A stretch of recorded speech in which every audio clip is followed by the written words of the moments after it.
It was a weekend of firsts in Imola. It was the first chance to see the 2022 cars in the wet, and it was the first sprint weekend of the season. There's lots of talking points, so let's get into it. And it was a fantastic weekend for Red Bull. Really important for them to have a strong weekend after really a difficult start to the season in terms of reliability. They've had pretty good pace, but they just haven't been able to deliver due to the engine issues that they've been experiencing. But it was a dominant weekend from Max. He got the pole, he got the sprint win, he got the race win, and he got the fastest lap. So a clean sweep for him. And Red Bull almost got maximum points, with Checo only missing out on 1 point for getting P3 rather than P2 in the sprint. Checo managed to recover well after a difficult qualifying session for him in changeable conditions, but really managed to get back and back up his teammate and get great points for his team. Max got a bit of wheel spin off the line in the sprint race, which meant he lost gear sync, which meant he got a poor start and allowed Charles to get through into the lead, but he managed to recover that well, biding his time, waiting for the Ferrari to use up his tyres, and managed to get him at the end of the sprint. And to be honest, it was a really straightforward race for Max. He got off the line well, and he was pretty much clear from the beginning.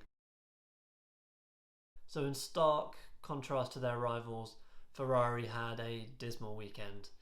It wasn't looking too bad for Charles. He got the P2 in quali, P2 in the sprint, and it was looking like he was going to bring it home in P3 with the potential to get a P2 after the late tyre change onto the softs. And Charles was right on Checo's gearbox until he clattered into the curb on the final chicane, unsettling the car and sending him into the wall. Luckily for him, he was able to keep it out of any serious damage and managed to make it back to the pits for a wing change. I don't know if that was totally necessary. The wing looked in pretty good condition to me. He possibly did flat spot his tyres though, but he managed to then pull that back to a P6. Not a disaster for Charles, but when you consider that his teammate had a pretty awful weekend, yeah, it's not been a good weekend for Ferrari. And for Carlos, it was a messy weekend. He went off in Q2, lost the car when he was already pretty much safely through into Q3, which meant he started in P10. He had a nice recovery drive actually in the sprint, back up to P4, really maximising what he could have achieved in the sprint. But he got tapped by Ricciardo. Ricciardo hit the first curb a little bit too hard, which meant he dinked the back left tyre of Carlos and sent them both off, and Carlos was beached. And that was his race over. And while Carlos is not directly responsible for that incident, in a way he put his car there because of the incident he had in qualifying.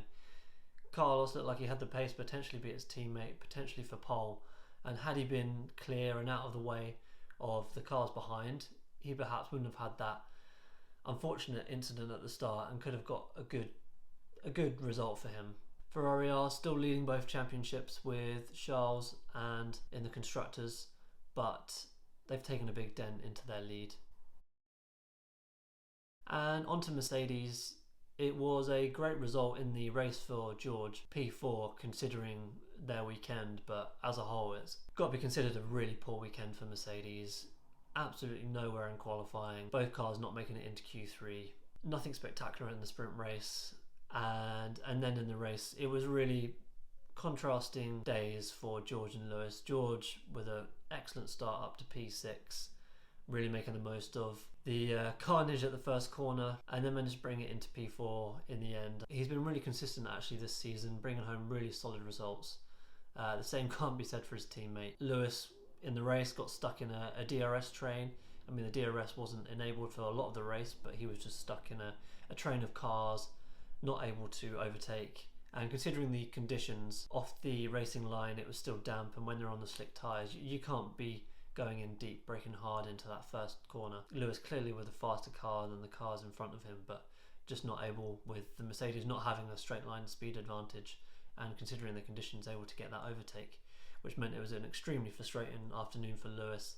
And yeah, a poor weekend for Mercedes. No points in the sprint. A good result for George, but no points for Lewis either. If you enjoyed the video so far, please consider dropping a like and subscribe for more F1 content, and let me know in the comments below who your driver of the day was.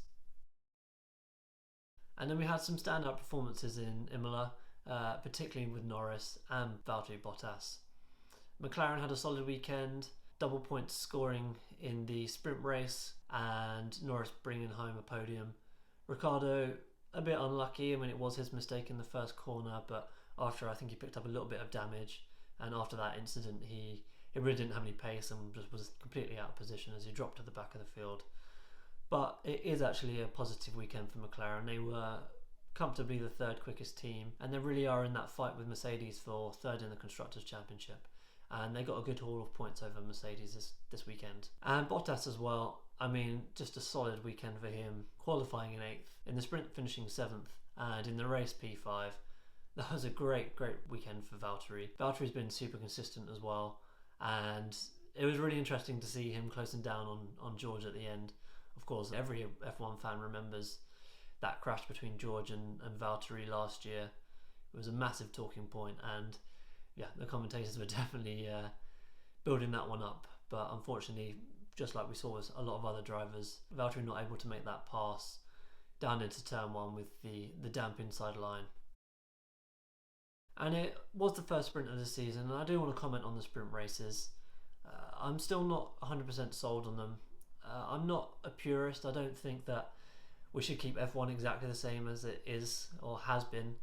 I do think there needs to be change and improvement to the racing, and a mix up to the weekend can be really positive. But we saw changeable conditions in qualifying, and it meant we had a few drivers out of place. So we had Sainz in P10 and we had Perez in P7. But come the end of the sprint, you've got Red Bull and Ferrari occupying the top 4 places at the end of the sprint and starting the race at the front. And I just feel like it's really disadvantaged the midfield teams or drivers that have performed really well in qualifying and have a chance for a really great result. I mean, I know Norris and Bottas and Russell had a fantastic result considering where their cars were at, or considering them being midfield teams. It gives the top teams that have made a mistake in qualifying more laps and more opportunity to make it further up the grid. And we want to reward the midfield teams or the drivers that have a great quali and give them that opportunity for that fantastic result. I think it was one of the better sprint races that we've had. We've had 4 now, and it was definitely in the top 2. I mean, I enjoyed Brazil. That was an interesting race, but there seemed to be a good few overtakes. But I do question having it at Imola. I mean, Imola's not the easiest track to overtake on. There's only really one overtaking place, and that's into the first corner, and all of the passes were DRS passes where the car's already quite far in front. It wasn't super enjoyable, in my opinion. I understand that Formula 1 is a money-driven sport. Liberty Media have bought F1 and they're trying to maximise their investment. So it's completely understandable that F1 are going to try and bring in more money, and to have a weekend where you've got more action across the weekend, you've got more competitive running. I get it, it's good for the sport, but I like the sprint race probably being a bit of a spectacle and being the odd one off. I mean, I'm quite happy that we've got 3 this season. I'm hearing rumours that there's potentially going to be 6 next season, and F1 tried to implement 6 this year, but the teams pushed back, and that's almost a third of the races being sprint races, and I'm just not sure whether that's exactly what I want. I'd be interested to hear what you guys think, whether you're really enjoying the sprint races and whether F1 should continue to do that, or how we could tweak the sprint race weekends to make them a little bit more interesting. The sprint races have been a bit processional at times without pit stops kind of spicing things up and having teams and drivers on different tyre strategies and different phases of the race. It just means everyone's flat out, which is great and what we want. Yeah, I'm still yet to be sold on the sprint races. Overall, an interesting race in Imola. Ferrari will really want to make sure that momentum doesn't keep swinging towards Red Bull. We have a new race in Miami for the next round. It'll be interesting to see who's quick and who's not in that race. Thanks for watching, and I'll see you in the next one.